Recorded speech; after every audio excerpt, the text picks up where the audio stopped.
Story के starting scene में दिखाया जाता है अंजलिका को, जो कि टप्पू होती है। वो अपनी पूरी फैमिली के साथ एक गेट के बाहर खड़ी होती है, जिसके सामने एक पंडित आता है और कहता है कि मैं इस कमरे के बाहर ताला लगा रहा हूँ, इस ताले को बिल्कुल मत खोलना वरना दोबारा से अंजलिका बाहर निकल आएगी और इसके अंदर बहुत सारी शक्तियाँ होंगी, तो इसीलिए इस ताले को बिल्कुल मत खोलना। उसका पूरा परिवार वहाँ से कार में बैठ के चला जाता है, या फिर जो महल था उसे भूल भुलैया बोल के वहाँ से चले जाते और भूल भुलैया के सारे रास्ते बंद कर देते। दूसरा सीन शिफ्ट होता है और दिखाया जाता है 8 साल बाद। वो छोटी सी बच्ची जो उन बच्चों का एक हिस्सा थी, वो बच्ची अब बड़ी हो गई है। वो अब किसी पहाड़ी इलाके में है, जहाँ पे वो बर्फ के बीच में खेल रही होती है। तभी साइड से एक लड़का आता है और वो उसे बताता है कि ये बैग पता नहीं किसका है और इस बैग में बॉम्ब हो सकता है। वो लड़की उस लड़के को इशारा करती है और उस लड़की का नाम गीत होता है, जो कि हमारी कियारा होती है, और उस लड़के का नाम कार्तिक आर्यन, जो कि हमारे रोहन होते। और इस बात को बोलते हुए फ्लर्ट करने की कोशिश करता है, मगर गीत उस बातों पे ध्यान नहीं देती और वो उसके इशारों को समझ जाती है। वो कहती कि तुम मुझे फ्लर्ट करने की कोशिश कर रहे हो ना। और इन बातों में जब रोहन उसका फोन वापस करने जाता है, तो वो गुस्से में उसी फोन को तोड़ देती है। तो उसे बाद में पता चलता है कि उसका फोन टूट चुका है। तो वो दोनों एक कैफे में जाकर आराम से बात करते हैं। रोहन उसे उसके बारे में बहुत सारी चीजें बताता है और कहता है कि तुम्हें पता नहीं है तुम कहाँ से आई हो, मैं तुम्हें बताता। तो बोलती कि फेसबुक अकाउंट से तो तुम्हारा सब कुछ पता चल ही चुका है और मैं बताऊँ तुम कहाँ से आए हो। और ऐसे ही वो उसकी पोल खोल देती है। वो कहती है कि तुम मुझ पर लाइन मारने की कोशिश कर रहे हो बस। तभी रोहन उसे बोलता है कि ऐसा कुछ नहीं है और वो उसे पूछता है कि तुम यहाँ की पार्टी में गई हो, यहाँ पे एक म्यूजिक पार्टी होने वाली है। वो बोलती है कि नहीं, मैं कभी बाहर नहीं निकली, अभी मेरा कॉलेज खत्म होने वाला था और मैं अब जाके बाहर निकली हूँ, वो भी लड़ झगड़ के। मैं एक स्ट्रिक्ट फैमिली का हिस्सा हूँ तो इसलिए मैं ज़्यादा बाहर नहीं निकल पाती। तो वो उसे पार्टी में लेकर चला जाता है और उसकी बस छुड़वा देता है, जो कि उसके घर जाने वाली होती। उस पार्टी में आने के बाद उसे पता चलता है कि जिस बस को छोड़ के है वो खाई में गिर चुकी है। जो अपनी फैमिली में कॉल करने की कोशिश करती है तो गीत की फैमिली वाले उसकी आवाज़ नहीं सुन पाते। उसकी बहन उसका फ़ोन उठाती है और तभी वो गीत के फियांसी से बात करने लगती है। वो बताते हैं कि हम दोनों एक दूसरे से प्यार करते हैं और अब तुम्हारी शादी गीत से हो जाएगी तो शायद हमें अलग रहना पड़े, मैं ऐसा नहीं चाहती। और इन सब बातों से गीत को पता चलता है कि उसकी बहन उसी के फियांसी को पसंद करती है। इसके चक्कर में उसके पास कोई तरीका नहीं होता। तभी वो रोहन से पूछती है कि मुझे कोई तरीका बताओ जब मैं अपनी बहन को बचा सकूं और सब चीज़ें ठीक भी हो जाए। तो बोलती है कि मैं खुद को मरा हुआ साबित कर देती हूँ। मैं बोलती हूँ कि मैं जिंदा ही नहीं हूँ तो लोग क्या ही भरोसा करेंगे। इस बात को सुनकर रोहन उसे सपोर्ट करता है। तो गीत रोहन को बोलती है कि तुम इंडिया चलो, राजस्थान, भवानीगढ़, वो मेरा घर है।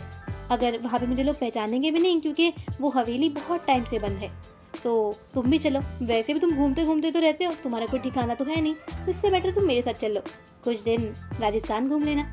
उसकी बात मान के वो राजस्थान चला जाता है और उसी हवेली को दिखाया जाता है जिसको स्टोरी के स्टार्टिंग सीन में दिखाया जाता है। वो हवेली बड़ी सुनसान सी लग रही होती है, वहाँ पे कोई भी नहीं होता। जब वो अंदर जाते हैं उन्हें महसूस होता है कि आसपास कुछ है। जब गेट खोलते हैं तो गेट का अचानक से ताला टूट जाता है। जब वो अंदर जाते हैं तो बिल्ली रास्ता काट जाती है।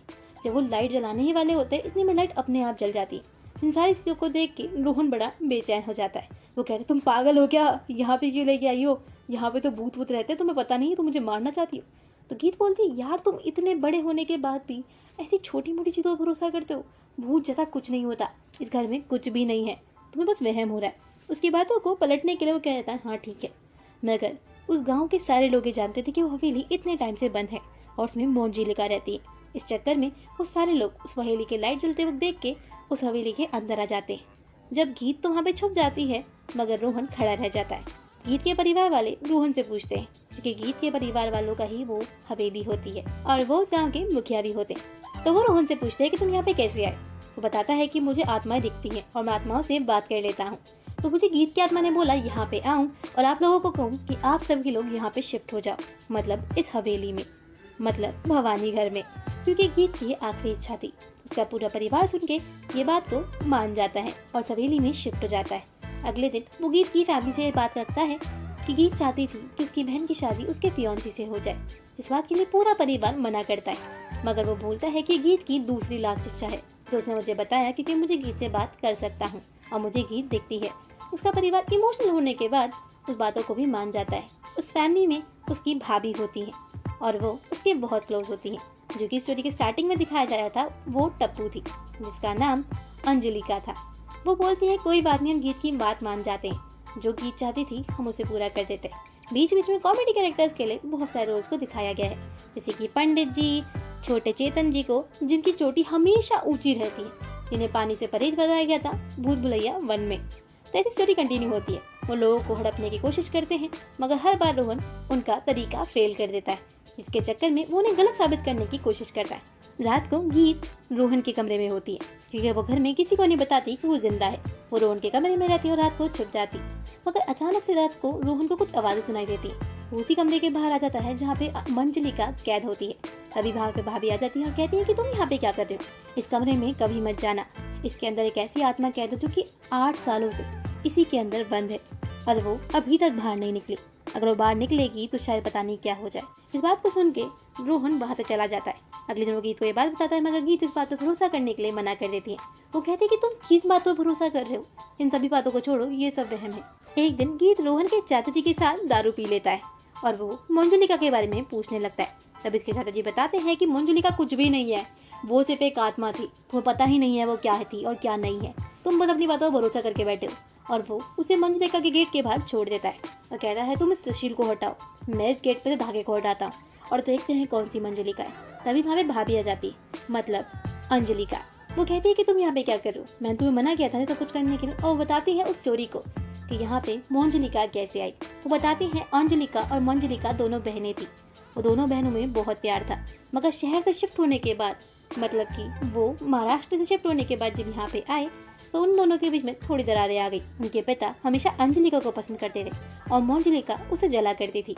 हमेशा मंजुलिका उसे जलने के बाद पिताजी से दूर भागती। हालांकि वो चीजें साथ में करते, मगर अंजलिका और मंजुलिका का पसंद बदलने लगी।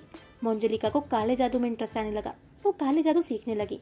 उम्र के साथ दोनों बढ़ते गए और अंजलिका भोली भाली सी मासूम सी बनती गई, मगर मंजुलिका काले जादू के चक्कर में अपना हाथ साफ करने लगी और धीरे धीरे अघोरियों के साथ बैठने लगी। और वो एक उम्र के बाद सारा काला जादू सीख चुकी थी। जब अंजलिका और मंजुलिका को देखने एक लड़का आया होता है तो वो अंजलिका को चुन लेता है। इस बात को सुन के मंजुलिका बहुत दुखी होती। जब अंजलिका की शादी हो जाती है तभी मंजुलिका उसको देख के बहुत दुखी होती है। वो उसकी शादी वाले दिन भी कुछ टोटका कर रही होती है, जिसके बाद उसके पिताजी उसे वहाँ पे देख लेते हैं और वो उसके पिताजी का मर्डर कर देती है। अगले दिन दिखाया जाता है कि अंजलिका अपने पति के साथ सो रही होती है। तभी मंजुलिका वहाँ पे आती है और उसे मारने की कोशिश करती है। उन सभी चीजों में मंजुलिका बच जाती है और अंजलिका अपना बचाव में मंजुलिका को मार देती है। इसी हाथापाई में कुछ दिन बाद अंजलिका के पति भी छत से गिर जाते हैं। और इन सारी चीजों के बाद घर वालों ने डिसाइड किया कि वो इस हवेली को छोड़ देंगे। ये सारी बातों को सुन के रोहन थोड़ा सा इमोशनल हो जाता है। वो यही सारी बातों को गीत को बताता है, मगर घर में इस बात पे कोई भी भरोसा नहीं करता। आसपास के लोगों ने गीत को देख लिया होता है। वो कहते हैं कि गीत जिंदा है, हमने गीत को देखा है। इस बात के ऊपर शक करते हुए वो पूरे घर में गीत को ढूंढने की कोशिश करते हैं। गीत के पास कोई चारा नहीं होता, तो जिस कमरे में मंजुलिका कैद थी उसी कमरे में वो चली जाती है। जब रोहन गीत से मिलने आता है तो वो देखता है कि वो मंजुलिका जैसी लग रही है। उसे देख कर लगता है कि इसमें भूत तो नहीं, मगर जब वो बताती है कि मैं सिर्फ मजाक कर रही थी, इस बात को देख के वो थोड़ा नॉर्मल होता है। मगर वहाँ पे कुछ चीजें दिखाई जाती हैं, कुछ चेंजेस जो कि घर में आ रहे थे, जैसे कि चीजों का टूटना और ऐसी कई चीजें जो लोगों ने नोटिस की थी। मगर रोहन और गीत इन सारी बातों को दबा देते हैं। अब भाभी को भी ये बात पता थी, क्योंकि उस चुड़ैल के वहाँ से बाहर निकलने के बाद वो भाभी के पास गई, मतलब अंजलिका के पास गई और वो उसे मारने की धमकी देने लगी। तभी रात को भाभी हमारे रोहन के पास जाती हैं और यही सारी बातें उसे बताती हैं कि मुझे पता है कि गीत जिंदा है। इन सारी बातों को सुन के वो कोशिश करते हैं कि परिवार में किसी को पता ना चले कि मंजुलिका जिंदा है। परिवार वाले अगर जान लेते हैं, कोशिश भी करते कि मंजुलिका है, तो वो सब बातें घुमा देते और कह देते तुम झूठ बोल रहे हो, तुम मजाक कर रहे हो, इन सब ने पी रखी है। ऐसी कोई बहाने मार के इस रात को राज कर देते। एक दिन अंजलिका यही बात पंडित जी को या फिर अघोरी को जाके बताती है, जिसने उस आत्मा को उस गेट के पीछे कैद किया था। वो कहता है कि 3 दिन बाद, मतलब चंद्र ग्रहण के दिन, हम उस आत्मा को हमेशा के लिए मार देंगे और हाँ, उस आत्मा के साथ हम उसे दोबारा उसी कमरे में कैद कर देंगे और तब तक वो आत्मा तुम्हारा कुछ नहीं बिगाड़ पाएगी। और इतने दिन मैं जाप करने जाऊंगा। तो वो जाप करने जा रहा होता है, वहीं रास्ते में उसे वो आत्मा मिलती है और वो उसके आसपास वाले सारे लोगों को उसी के हाथों मरवा देती है और खुद उसे मार देती है। दूसरी तरफ सीन शिफ्ट होता है। गाँव के कुछ लोगों को अब फर्क दिखने लगता है। आसपास की जगहों में, आसपास की चीजों में कुछ लोगों ने उस आत्मा को देखा होता है। वो उस पर भरोसा नहीं करते, वो उसे मजाक में लेते हैं और तभी वो आत्मा उन्हें मारने लगती है, थप्पड़ पे थप्पड़, जूते पे जूते, लात पे लात। और इसी बात से सभी लोग जान जाते हैं कि उस घर में आत्मा है। जो कि उस गेट से बाहर निकल चुकी है। मगर अभी तक घर वालों में से किसी को नहीं पता होता कि गीत अब भी जिंदा है और वो आत्मा गेट से बाहर निकल चुकी है। तभी वो तीनों, मतलब पंडित जी, उनकी बीवी और छोटा चेतन, तीनों वहाँ पे आए होते हैं और वो वहाँ पे बताने वाले होते हैं कि हमने आत्मा को देखा। मगर आत्मा ने थप्पड़ खाने के बाद पंडित जी जिन्हें कम सुनाई देता था अब उन्हें बहुत तेज सुनाने लगता है।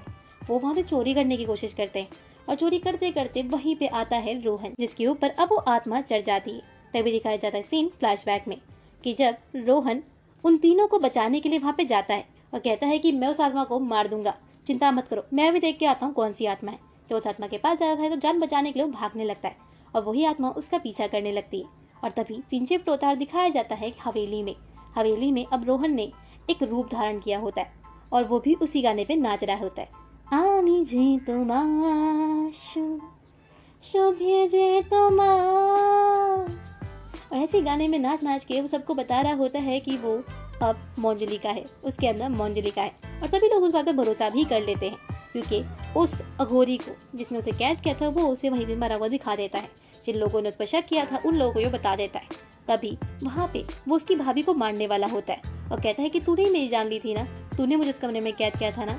तभी वो उसकी गीत के ऊपर चाकू रख देती है और कहती है कि अंजलिका यहाँ से चली जा वरना मैं उसे मार दूंगी। तभी रोहन बोलता है अंजलिका या मोंजलिका, और तभी कहानी से ट्विस्ट खत्म होता है। हमें बताया जाता है कि कहानी में कुछ कंफ्यूजन थी, मतलब स्टोरी फ्लैशबैक में जाती और दिखाया जाता है अंजलिका और मोंजलिका को।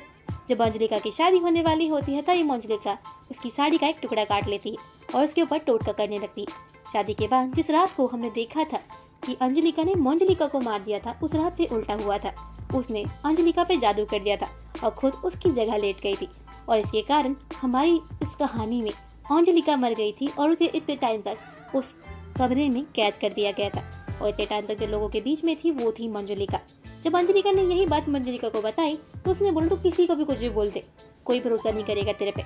इसके बाद उसके पास कोई सबूत ही नहीं था लोगों को बताने के लिए। जब रोहन ने उससे पूछा कि आप मुझे क्यों नहीं मार रही हो, तो बोलती है कि मैं ही भाभी हूँ। और उनके आंसू देखने के बाद रोहन समझ जाता है कि कहानी में क्या हुआ होगा। जब वो सारी सच्चाई लोगों के सामने बताता है तो सभी लोग समझ जाते हैं कि इतने टाइम तक हमारे बीच में जो थी वो मोंजलिका थी, अंजलिका नहीं। और तभी अंजलिका मोंजलिका को लेके उसी कमरे में चली जाती है और उसे उसी कमरे में वहीं पे पीट पीट के मार देती है। वो रोहन को थैंक यू बोलती है और कहती है थैंक यू, तुमने मेरे परिवार को मुझे मिलवा दिया। और इसी के साथ वो कहती है कि मुझे या मेरी बहन से कुछ बातें करनी है, अच्छा होगा कि आप सभी लोग हमें कुछ जगह दे दें। और इसी के साथ स्टोरी यहीं पे खत्म हो जाती है। अगर आपको स्टोरी पसंद आई है तो स्टोरी को लाइक, कमेंट, शेयर करना बिल्कुल ना भूलें।